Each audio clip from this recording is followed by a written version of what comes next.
Գյումրիական Կունդերայի կեցության անտանելի թեթևությունը վեպի առանցքային գաղափարը հետևյալն է. հանգամանքը, որ ապրում ենք միայն մեկ անգամ, մեր կյանքին թեթևություն է հաղորդում։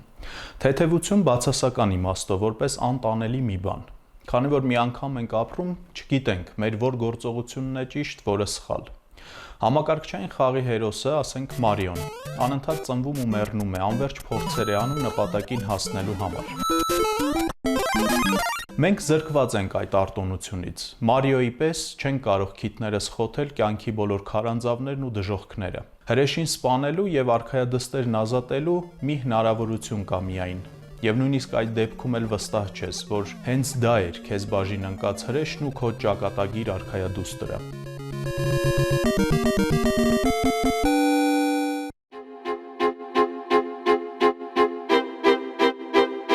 Մեր գործողությունները պատահականորեն լավն են կամ վատը, պատահականորեն ճիշտ կամ մոլորյալ։ Հնարավոր չէ հետևանքները խստորեն հաշվարկել անթերի ու երջանիկ կյանք ապրելու համար։ Իսկ երբ մարդն ազատ է իր արարքների հետևանքների պատասխանատվությունից, երբ ազատ է կապերից ու պարտավորություններից, հայտնվում է անկշռության մեջ, մի տեղից մյուսն է քշվում գլխապտույտով։ Երբեք չես իմանա որն է ճիշտ որոշումը, որովհետև երբեք չես կարող համեմատել։ Կյանքում ամեն ինչ ապրում ես մի անգամից, առաջին անգամ եւ առանց նախապատրաստվելու։ Ասես դերասանը բեմ բարձրանա մի անգամից առանց փորձելու։ Իսկ ինչ արժեք ունի կյանքը, եթե կյանքի առաջին փորձն արդեն իսկ կյանքն է։ Ընդամենը մի կյանք ապրելը նման է առհասարակ չապրելու։ Ջորջ Օրուելի 1984 գրքում տոտալիտար համակարգի կարգախոսն է։ Պատերազմը խաղաղություն է, ազատությունը ստրկություն է, տգիտությունը ուժ է։ Այս անհեթեթությունը, այս օքսիմորոնը գործում է Կունդերայի վեպում էլ։ Թեթևությունը ծանր է, թեթևությունն անտանելի է։ Երբ Կունդերայի գրքերը սկսեցին հրատարակվել օտար լեզուներով, նա խիստ մտահոգվեց թարգմանությունների որակի համար։ Թարգմանիչներին ուղղորդելու համար Կունդերան կազմում է 63 առանցքային բառի բացատրական բառարան, որտեղ մեկնաբանելով անփորձություն հասկացությունը նշում է, որ կեցության անտանելի թեթևությունը գրքի նախնական կամ աշխատանքային վերնագիրն էր անփորձության մոլորակը։ Ըստ նրա մանկությունն ավարտում ու երիտասարդ ենք դառնում չիմանալով թե ինչ է երիտասարդությունը։ Ամուսնանում ենք չիմանալով թե ինչ է նշանակում ամուսնացած լինելը։ Եվ այսպես շարունակ։ Այս աշխարհը անփորձության մոլորակ է։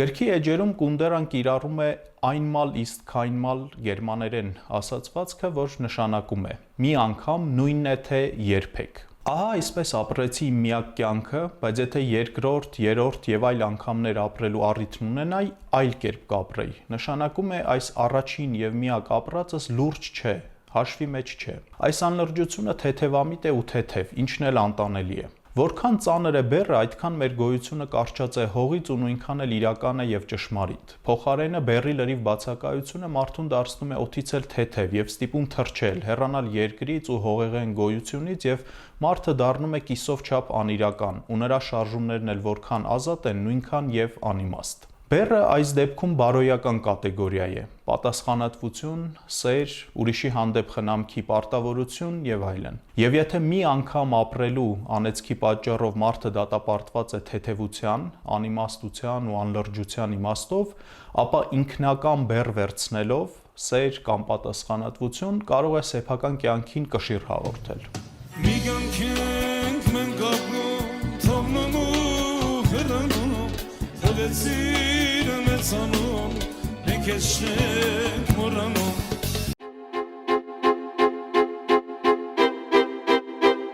Պրահայի գարունը Չեխոսլովակիայում 1968 թվականի հունվարին մեկնարկած ազատական բարեփոխումների ժամանակահատվածն էր, որ տևեց ընդամենը 8 ամիս։ Չեխոսլովակիայի կոմունիստական կուսակցության առաջին քարտուղար Ալեքսանդր Դուբչեկը բարեփոխումներ էր նախաձեռնել։ Մարդկային դեմքով սոցիալիզմ կարգախոսի ներքո։ Նպատակն էր ապահովել խոսքի, հավաքների եւ տեղաշարժի ազատությունը, վերացնել գրաքննությունը եւ անցնել բազմակուսակցական համակարգի։ ԽՍՀՄ-ի եւ Արևելյան Եվրոպայի սոցիալիստական ճամբարի երկրների կոմունիստական կուսակցությունները մտահոգված էին։ Տեղի ունեցողն անվանում են սողացող հակահեղափոխություն։ Վտանգի տակ էր թե կոմունիստական կուսակցության մենիշխանությունը, թե ընդհանրապես սոցիալիստական կարգը։ Վարշավայի պայմանագրի զորքերը մոտ 500,000 մարդ, 5,000 տանկ եւ զրահամեքենա Չեխոսլովակիա ներխուժեցին 1968 թվականի օգոստոսի 21-ին։ Բախումների արդյունքում 100-ից ավելի քաղաքացի սպանվեց։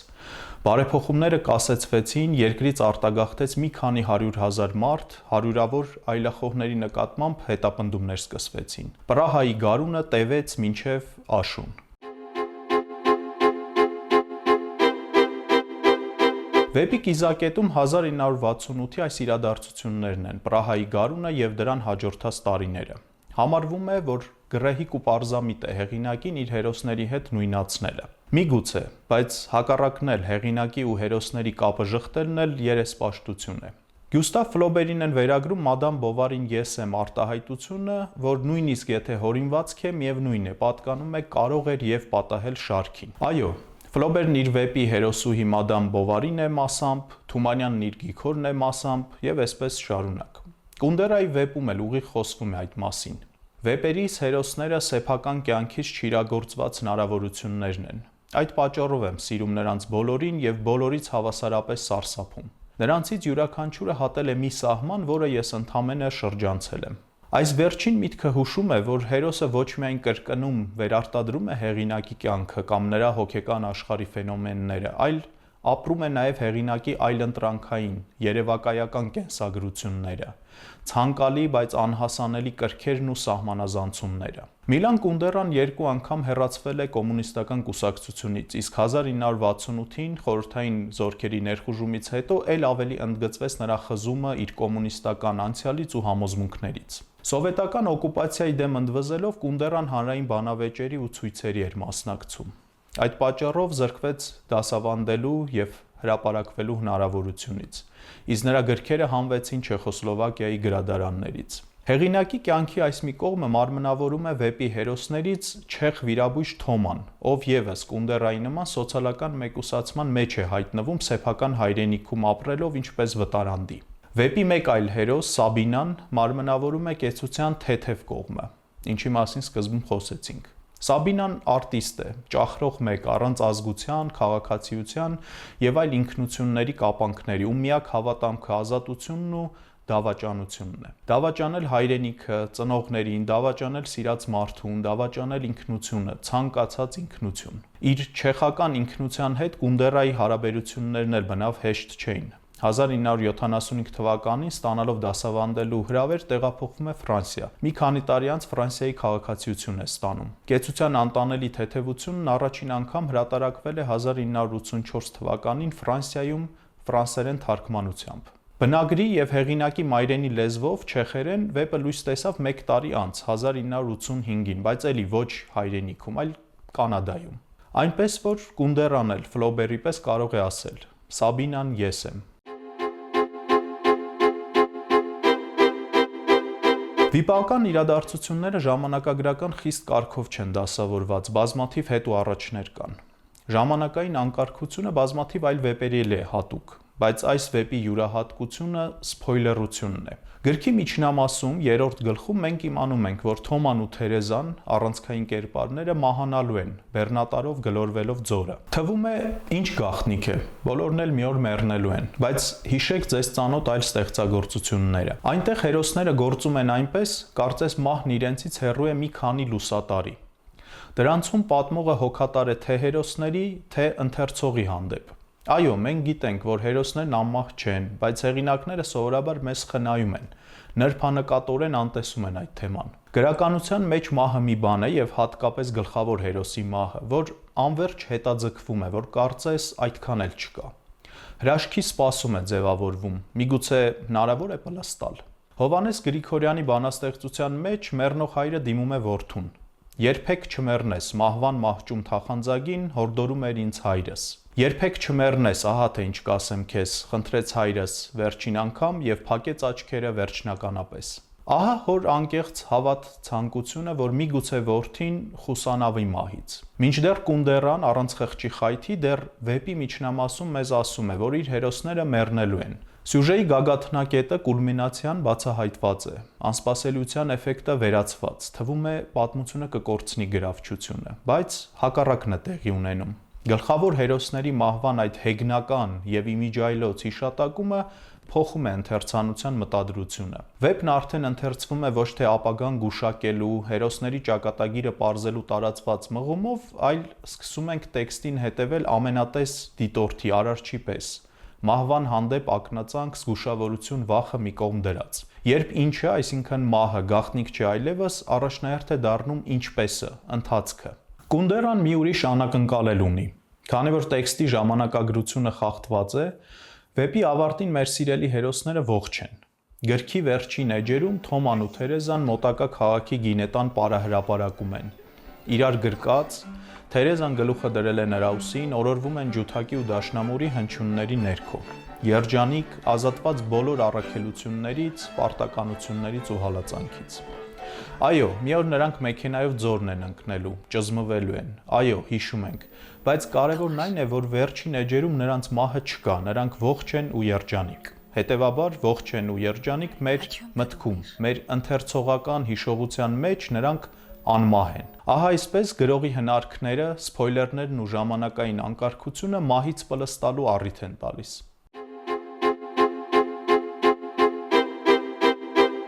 Վեպի դեպքերը ծավալվում են տոտալիտար համակարգում, հատուկ ծառայությունների վերահսկողության, գաղտնալսումների ու այլախոհների հետապնդման ֆոնին։ 2006 թվականին նկարահանված «Ուրիշների կյանքը» գերմանական ֆիլմում ցույց է տրվում, թե արևելյան Բեռլինում Շթազիի գաղտնի ոստիկանության գործակալները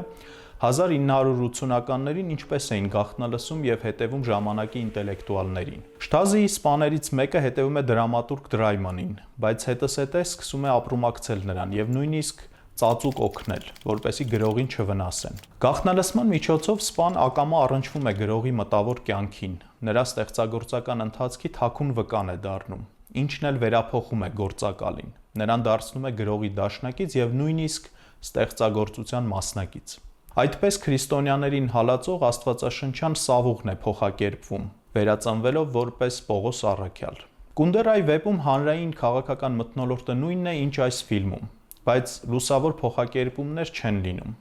Թոման, ով ճանաչված վիրաբույժ է, ընտրության առաջ է կանգնած՝ մեղագալ, հրաժարվել անցյալի իր որոշ գաղափարներից կամ դուրս շպրտվել սիրելի մասնագիտությունից։ Ընտրում է երկրորդ տարբերակը։ Թերապևտ է աշխատում գավառական մի քաղաքում, հետո սկսում է պատուհաններ լվանալ, վերջում բեռնատարի վարորդ է աշխատում։ Երբեմնի արհեստավարժ բժիշկը շրջում է Պրահայի փողոցներով հպարտությամբ պահած պատուհան լվանալու ձողը։ Նա զբաղվում էր իր համար լրիվ անկարևոր բաներով եւ դա գեղեցիկ էր։ Ժամանակին, երբ վիրահատությունն իր ուզածի պես չէր անցնում, նա հուսահատության մեջ էր ընկնում, ամբողջ գիշեր աչք չէր փակում։ Դրա հետևանքով հաճախ նույնիսկ կանանց հետ լինելու ցանկությունն էր կորցնում։ Հիմա նա ապակի լվալու երկար ձողը գրկած ոտքի տակ էր տալիս Պրահայի փողոցները եւ զարմանքով արձանագրում, որ իրեն 10 տարով երիտասարդացած է զգում։ Թոման վիրաբուժությունն իր կյանքի գլխավոր իմաստն է համարել։ Կորցնելով ինքնության այդ առանցքը, ապշահար հայտնաբերում է, որ ազատություն է ձեռք բերել։ Եթե Օրուելի 1984 վեպում հերոսները զրկվելով ամեն հարազատ ու թանկ բանից, ամեն տեսակ սրբությունից մեռնում են ներքուստ, կորցնելով իրենց եսը, իրենց հոգին, ապա Կունդերայի վեպում հակառակը, նրանք ազատագրվում են, հոգու նոր որակներ են բացահայտում։ Ինչ է հետևում այն բանին, երբ պետություն Լևիաթանը արդեն խժռել, տրորել է իր զոհին։ Ճզմված մարդը, որի բոլոր կապերը կտրվել են, ազատություն է ստանում։ Ինչ է ստացվում։ Բռնապետությունը մարդուն զրկելով ամենից ակամա ազատագրում է նրան։ Ամեն ինչ կորցրած Թոման ու Թերեզան վերջին ապաստանը գյուղում են գտնում, որ դրախտն է խորհրդանշում։ Գյուղում օդը մաքուր է, հովերգական բնապատկերներ են, բարի ու թեթևամիտ կովեր։ Դրախտ գյուղում ժամանակը ոչ թե գծային է, այլ շրջանաձև, այսինքն կրկնվում է։ Իսկ երջանկությունը, ինչպես հայտնի է, կրկնության ծարավն է։ Հակաուտոպիական վեպերը որպես կանոն ապագայի մասին են։ Ապագայի մռայլ պատկերը մեզ զգուշացնում ու վախեցնում է։ Եթե ձեզ ապագայի պատկեր է պետք, պատկերացրեք կոշիկ, որ մարդու դեմքն է տրորում, հավերժ։ Հակաուտոպիական վեպերի հայտնի ցանկերում չեք գտնի կեցության անտանելի թեթևությունը, ինչը զարմանալի է, քանի որ այս վեպը վիրաբուժական համառությամբ, հիշենք, որ գլխավոր հերոսն էլ վիրաբույժ է, մասնատում ու քանդում է հերոսների փայփայած իդեալները։ բայց այն ոչ թե ապագայի, այլ անցյալի ուտոպիան է քանդում, անցյալի երևակայած հերոսական մաքարումը։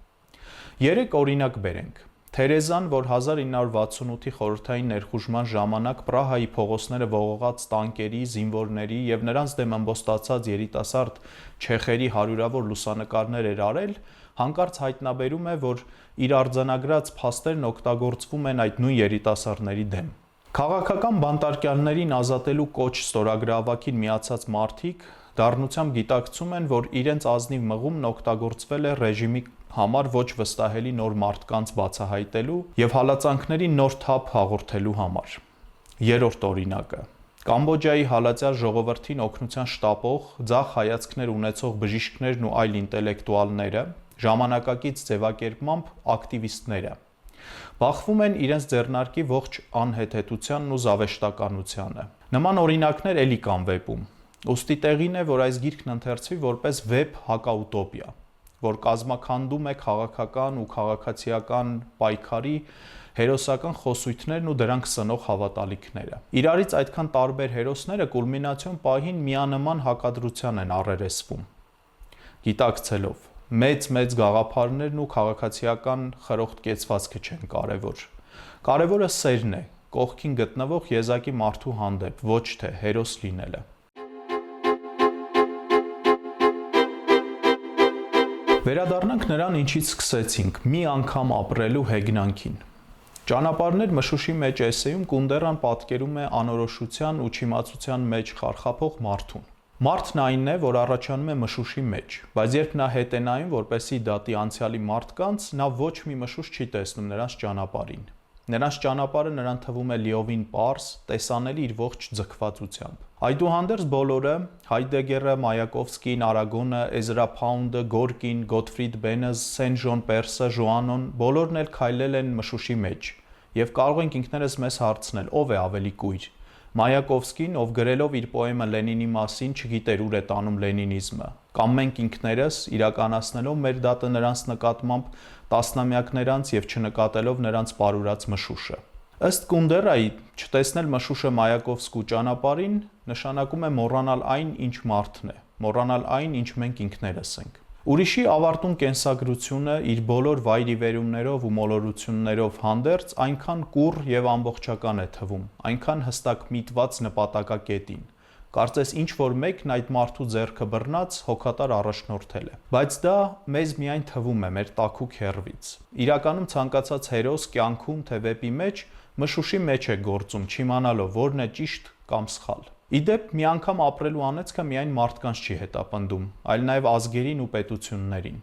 Ոչ մի ժողովուրդ չգիտի պատմական տվյալ իրավիճակում ճիշտ էր հանձնվելը թե պայքարելը, խիզախ թե զգուշավոր լինելը։ Ազգերն էլ մարդկանց պես պատմության մշուշի մեջ են ընթանում։ Վեպի արվեստը էսեում Կունդերան պնդում է.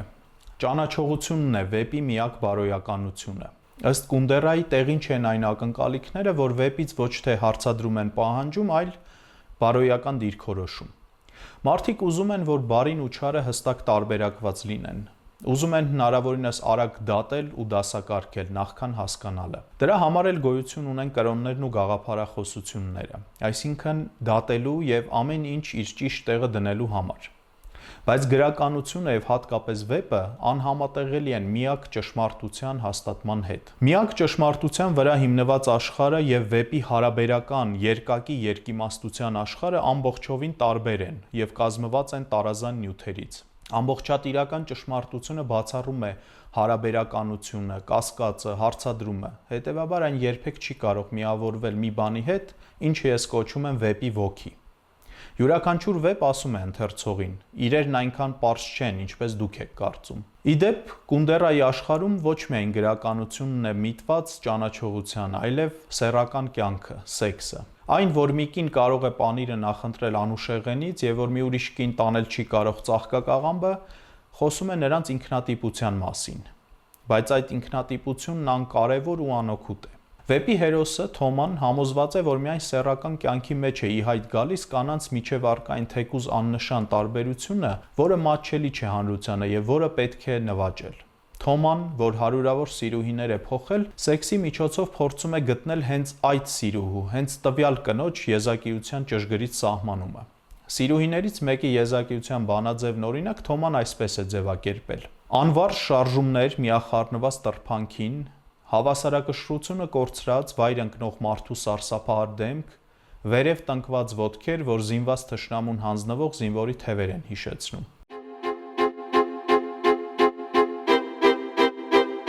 Գիրքն ավարտվում է Թոմայի և Թերեզայի շան, Կարենինի մահվան տեսարանով։ Այս հատվածը մարդու և կենդանու հրաժեշտի սրտառուչ, գերլարված հույզերով հագեցած մի պատում է։ Վեպն ավարտվում է անսպասելի ու գեղեցիկ խորհրդածությամբ։ Կենդանիների հանդեպ վերաբերմունքը դրախտը գտնելու ճանապարհն է։ Երբ լավ ես վարվում նմաններիդ հետ, դրանում առանձնապես մեծ արժանիք չկա։ Թերեզան ստիպված էր իրեն պարկեշտ պահել գյուղի մյուս բնակիչների հետ, այլապես չէր կարողանա այնտեղ ապրել։ Նույնիսկ Թոմայի հետ ստիպված էր իրեն պահել որպես սիրող կին, որովհետև նրա կարիքն ուներ։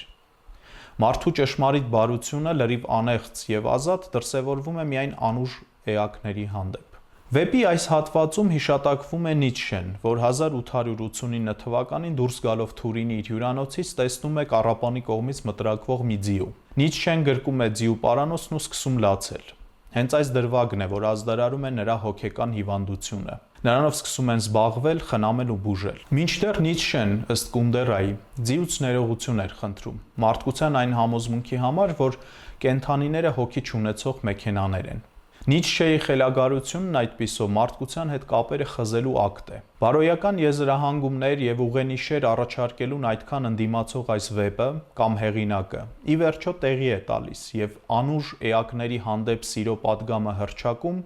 որպես դրախտը գտնելու եղանակ։ Սա միակ ճիշտ բանն է, որ կարող են անել մի անգամ ապրող էակները։